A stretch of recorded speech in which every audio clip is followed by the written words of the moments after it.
I still remember that night, because everything I thought I knew about my marriage shattered with one text message. It was 11:47 p.m. My wife Anna had gone out for a girls' night. Just dinner and drinks with her college friends, or at least that's what she said when she kissed me on the cheek before leaving. I wasn't worried. We'd been married 8 years, and trust was never something I thought I had to question. Until that message came in. It was just one line. No emojis. No explanations. Just 6 words that made my heart stop beating for a second.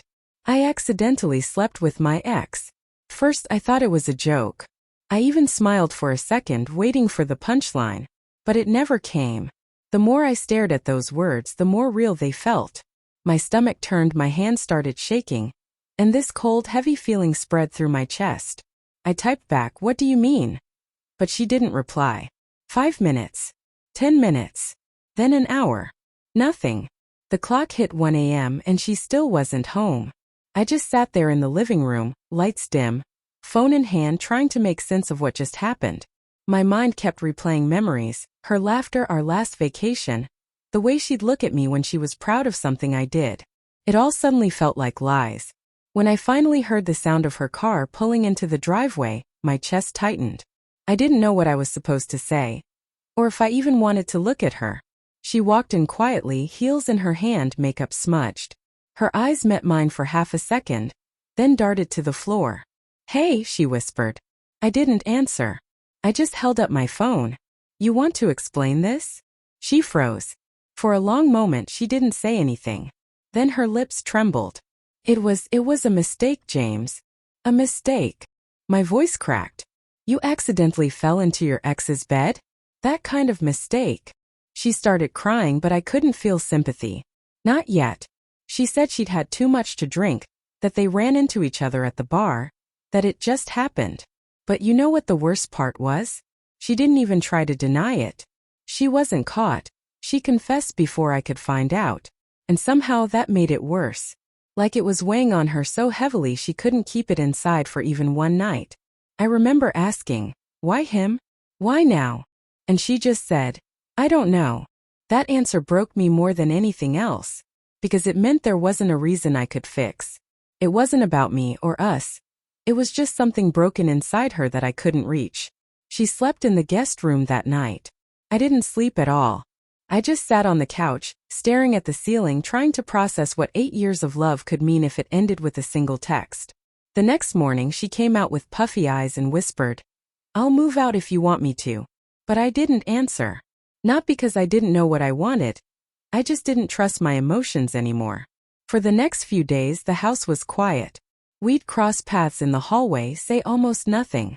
She'd cry in her room at night. I could hear her through the walls, whispering my name like a prayer she knew wouldn't be answered. And I'll be honest, a small part of me wanted to forgive her, because I still loved her. Despite the betrayal, the humiliation, the sleepless nights, I still loved the woman who broke me. But then I saw his name. One morning her phone buzzed on the kitchen counter while she was in the shower. I shouldn't have looked, but I did. And there it was, her ex's name, with a message that said, "Last night shouldn't have happened again." Again. I felt sick. My hand started shaking so bad I nearly dropped her phone. So it wasn't just once. That accident had a sequel. I waited until she came out of the bathroom, towel wrapped around her, hair dripping. I handed her the phone and said quietly, "How many times, Anna?" Her face drained of color. She didn't even try to lie. "Twice," she whispered. "Twice." I repeated, my voice cracking. "You texted me after the first time. And then you went back?" She started crying, trying to explain how she felt lost, confused, how she thought she'd ruined everything already so it didn't matter anymore. I just stared at her. I didn't recognize her anymore. That was the day I told her to pack her things. It wasn't dramatic. No screaming, no throwing things.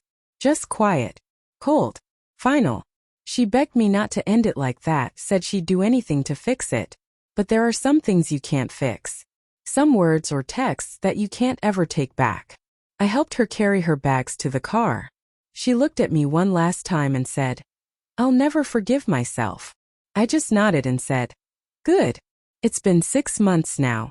I've moved into a smaller apartment. I still catch myself reaching for my phone sometimes, half expecting one of her old messages, those little love you texts she used to send for no reason. But they're gone.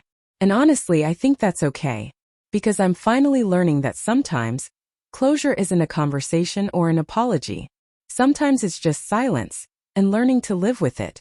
I don't hate her anymore. I don't think I ever truly could.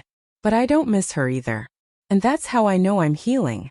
Because love doesn't always end with a fight. Sometimes it ends with a text you'll never forget. And maybe that's enough. Pause. If you've listened all the way till now, thank you. It means a lot that you share these stories with me.